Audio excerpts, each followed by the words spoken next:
Well, here's the truth about A&M. Have you ever heard of BAS?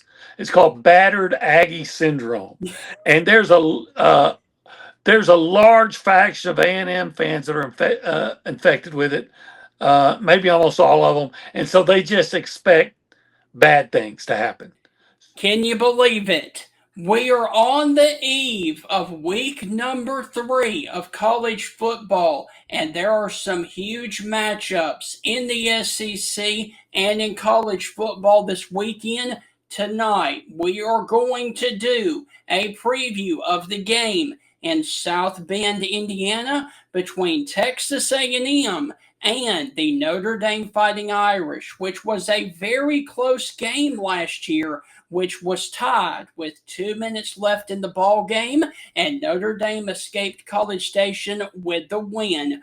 Olin Buchanan and Adam Rittenberg join me on this edition of the Stingray Show to do a preview of that big early season matchup right here on the Stingray Show. Hey, Stingray, here's the deal. When you get involved with Texas, it's like getting married to a stripper. and let me explain this. It looks good. It's kind of sexy on the surface. Yeah. But then you get the baggage, you get the drama, you get all that eventually comes with it. And that's what you get with Texas, and that's what the Big 12 learned. And welcome back inside the Stingray Show. And now let's do a preview of Texas A&M and Notre Dame. And if you guys will remember, this was the opening season game a year ago down in College Station, and Texas A&M came oh so close to knocking off the Fighting Irish. And now to preview this game from the Texas A&M side, here is our good friend from TexAgs Radio, Mr. Olin Buchanan, who will be traveling with the Texas A&M Aggies up to South Bend, Indiana. Olin, how are things with you, and how are things in South Bend, Indiana? Well, I haven't made it to South Bend yet. My wife's there. She said it's a nice day, so hopefully tomorrow it'll be a good day for A&M. We're going to be me and the Texags crew and I will be leaving in an hour or so for the airport and then flying up to Chicago and making the drive in tomorrow, and looking forward to it. So I think you're having an A&M team that's certainly capable of winning this game, but A&M has got to get the monkey off their back of 14 consecutive road losses to ranked opponents. So the last time they beat a ranked opponent was 2014. I'm on the road, was 2014 against Auburn. Wow. Yeah, now they've come close a few times. You might remember them being on the 2-yard line against Alabama a few years ago. Yeah. Had Devon Achane in the backfield and didn't even use him as a decoy. Threw a pass that was very low percentage. But hey, it's not that anybody from A&M is still upset about that. Yeah. So Olin, real quick, we talked in the preview show about the defense for the Aggies. You said that you had to see something for them. They came out of the gate and they let Texas San Antonio put 24 points on them. Talk about that side of the football through the first 2 games of the Aggie defense. Yeah, it's been good. They've given up touchdowns passes in each of the well, actually, one of them set up a touchdown. They've given up long passes in each of the first 2 games at the very end. So it was backups and things like that. So from a pass defense standpoint, they've shown significant improvement. Now you can question the caliber of competition, obviously, but UTSA last year was 11th in the country in passing offense, and everybody was back. Olin Buchanan, their receivers, they had an experienced offensive line. Now I'm still not saying that they are as good as the competition that A&M has coming up, but they're at least a team that could give you a really good gauge of where you're at. The problem, as was the problem last year against Notre Dame, is A&M's tendency to give up a big play in the running game. Yeah. UTSA rushed for 203 yards. About almost almost all of them came on 6 runs, and about more than half came on 3. They had a 75-yard touchdown run on the first play of the second half. Same kid who I wouldn't be surprised if he's in the NFL, but he's still, you got to keep him under control. Had a 22 and a 25-yard run later in that game or during that game. So it's like 90% of the time they play pretty sound defense, but they have that one slip and it turns out to be, brutal. And that was kind of the situation last year against Notre Dame. Notre Dame ran, I don't have the numbers in front of me, but like 198 yards. That included a 47-yard touchdown run by Jadarian Price, and then a 21-yard touchdown run that turned out to be the game winner by Jeremiah Love. So about 85 to 90% of the time, they're playing pretty sound run defense, but they have that tendency to give up the big play, and that's what they can't do tomorrow. Yes. All right. So when you look at this matchup from the fan perspective, what is the hype and the excitement of the Aggie fan base going into this game? Because you know that they want the revenge factor from last year. Well, here's the truth about A&M. Have you ever heard of BAS? It's called Battered Aggie Syndrome, and there's a large faction of A&M fans that are infected with it. Maybe almost all of them, and so they just expect bad things to happen. So there is for every A&M fan that's confident, excited, and says, "Hey, this is the opportunity. This is the game that can finally propel you over that hump that you haven't been able to clear. That could put you on the track of being, having a great year and maybe even becoming an elite program." For everyone that embraces this and looks forward to it, says, "This is our chance," is another one that says, "I just hope they can keep it close. Oh, we've been here before. Don't tell me that they can win because you always say that." So you have, yeah, and you know what? Quite frankly, there's probably more of the people that are pessimistic because it's happened so often. And I think that happens to a lot of programs. And until you finally, a lot of programs that have struggled, they cry wolf too many times, right? So is the wolf going to show up this time? The wolf might show up. I'm wolfish on this team. Some people are bearish or bullish. I'm wolfish. This could be the game where you've been crying wolf and it doesn't happen. This could be the game that happens, but they're going to have to play really good football. But if you tell the fans that it's possible, some of them are going to say, "Hell yeah, it's possible. Let's go. Strap it on and let's go get a big win." Others are going to say, "Oh, it's not going to happen. They always go and they lose." And when you've lost 14 consecutive games like this, I guess you can understand it. But eventually, all good things come to an end, and eventually maybe all bad things do too. Yes. All right. So we talked about the defensive struggles the first 2 games with the run defense. Talk about what you've seen from Marcel Reed and the offense for the first 2 games for the Aggies. Yeah, the offense is good. First game, the A&M had one of the better running games in the SEC last year. The first game, they didn't even they barely gave any attention to the running game. They were coming out, wanting to throw. They got the 2 new receivers, Mario Craver, the transfer from Mississippi State, Casey Concepcion, the transfer from North Carolina State. Marcel, his first year of starting the season as the number 1 quarterback. I think it was obvious that they just wanted to say, "Hey, let's get these guys going," and they did. He had a really nice game. He followed that up. Utah State, it's not a great opponent.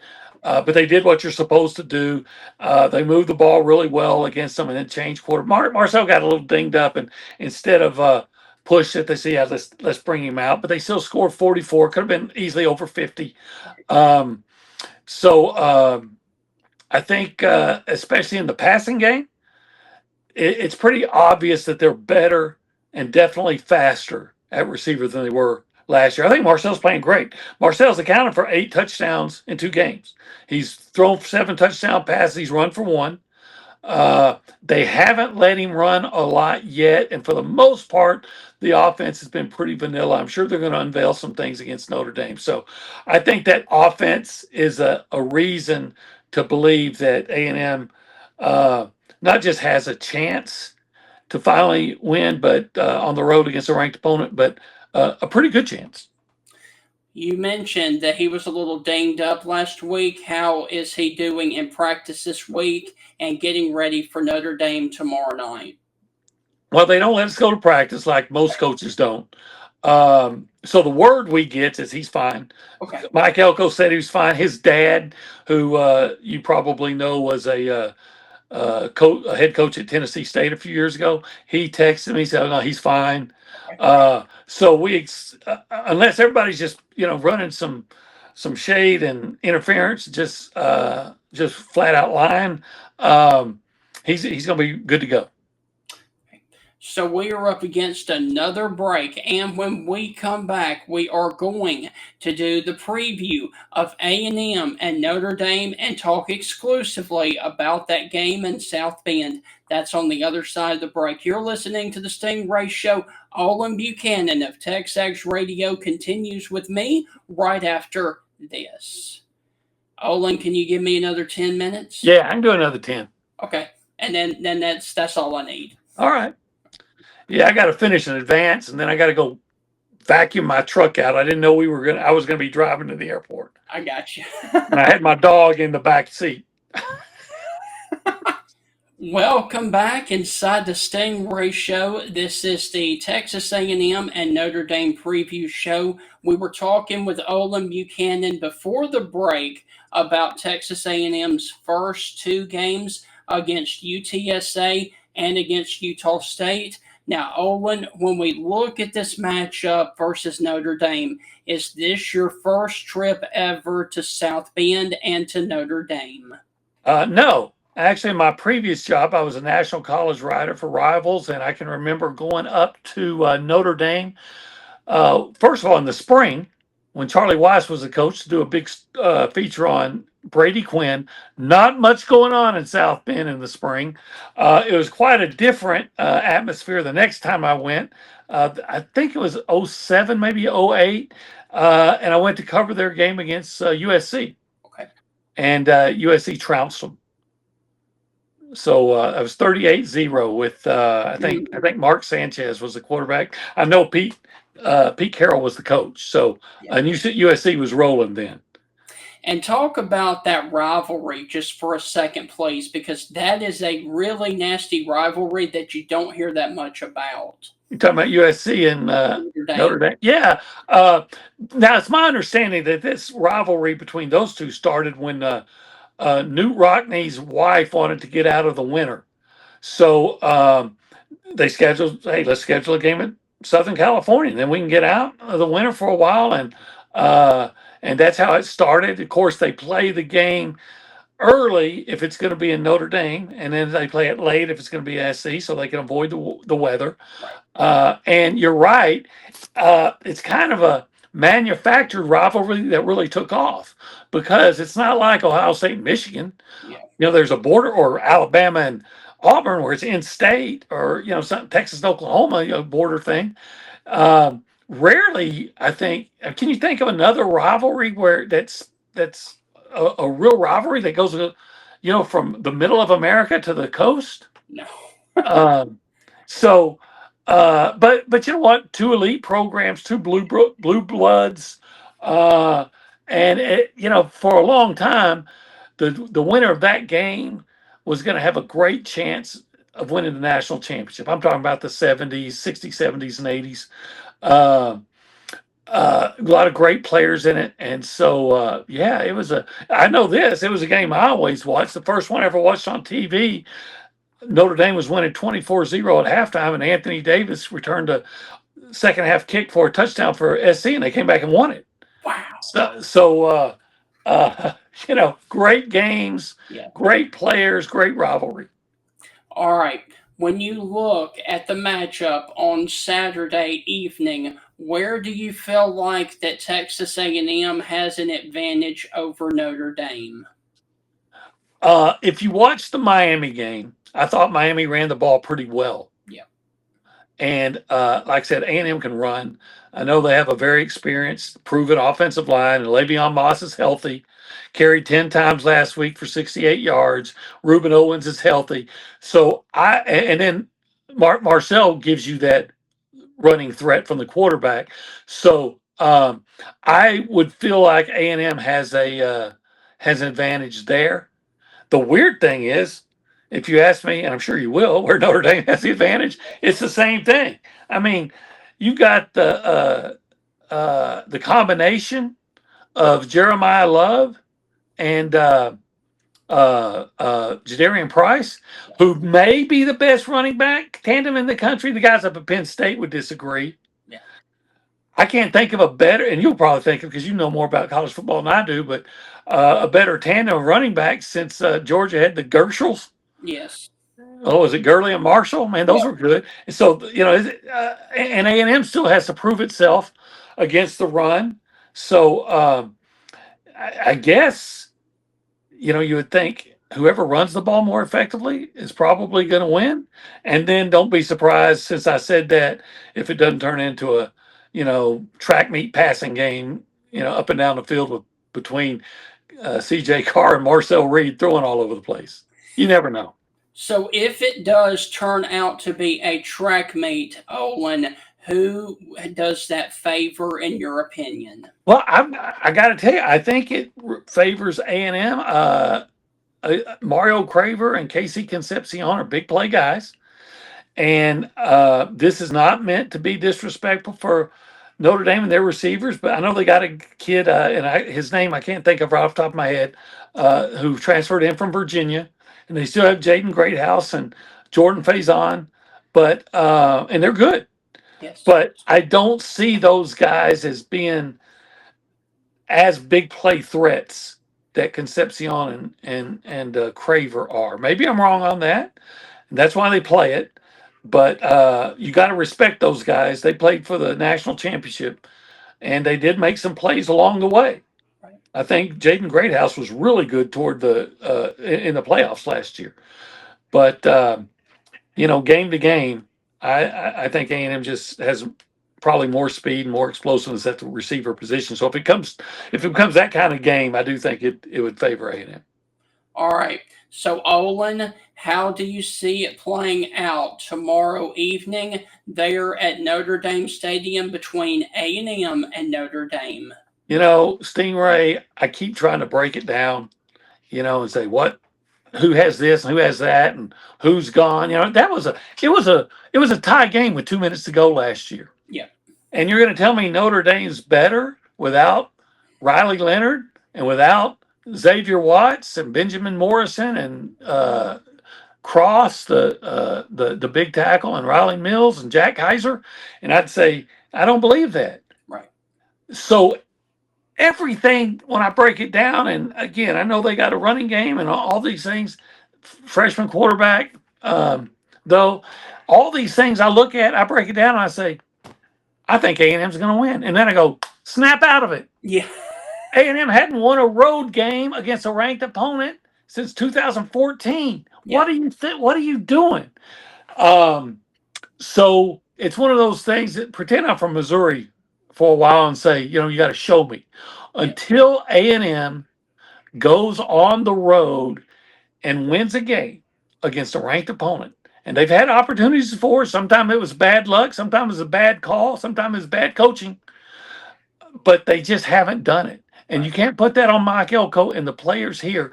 But the program has to prove that they're ready to do it. And until they do, I have to pick Notre Dame 31-27. But hey, A&M covers then. Yeah, that's right. All right. And Olin, before we let you get out of here, I do want to get your take on your arch rivals, the Longhorns of Texas. Whoo! They did not look impressive in that game versus Ohio State. Tell us how you think the Texas Longhorns are doing, do you feel like they are a bust? No, I think the Texas Longhorns are going to be really good. Okay. I think Ohio State's going to be really good. They still had well over 300 yards of offense. The guy, and people were ragging on Arch, and I understand it, but the guy I thought watching that game that has to be better is Steve Sarkisian and the plays he called when Texas got into the red zone. Yes. And if you go back to the plays he called last year against Ohio State when they lost that game, I thought he kind of choked when they got inside the 10. So, Coach, you got to come up with some better plays. They got inside the 10-yard line, had first and goal, and ran 4 times, and 3 of them was with Arch running. When you got Quinn Wisner, one of I think he was the SEC leading rusher last year. Or no, he wasn't. The Tennessee guy was. But he was a 1,000-yard rusher. And you gave him the ball once? What are you doing, Coach? Yep. So, look, Arch has to be better. Arch will be better. Yep. I don't know if he's going to be what he was hyped up to be, but he's going to be a good quarterback, and he's going to make a lot of plays for them. Sarkisian's got to do a better job of not just getting them into the red zone, but he's got to do a better job calling plays to get them in the end zone. They can get in the red zone. Sarkisian, you got to get them in the end zone. Yeah. And you know what? I hope he doesn't. Yes. All right. As we walk out the door, going back to Texas A&M, if they can win tomorrow evening at Notre Dame, what would that do for the program and the psyche moving forward this season there for the Aggies? Well, I think it gives you a confidence and the understanding that, hey, I can win on the road against a team that opened up the season, ranked? I can't remember what they ranked, 4th, 5th, something like that. So nationally, I think if you win tomorrow, at least for 2 weeks, you become a national championship contender. Yeah. But I would warn all Aggies that remembers last year they beat LSU, and all of a sudden they're in the top 10 national championship contender.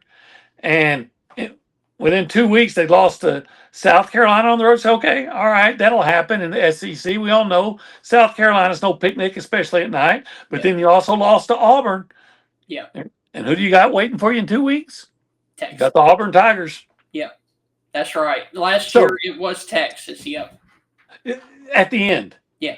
But what you got to do is, but you know what? You got to get to the top of the hill before somebody can knock you off of it.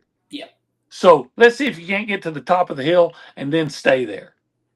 Olin, be safe going to South Bend, Indiana, and hopefully this time the Aggies can do what USC did to Notre Dame back there and drill Notre Dame. Enjoy your time up there. Gig 'em and leave us with your famous catchphrase if you would.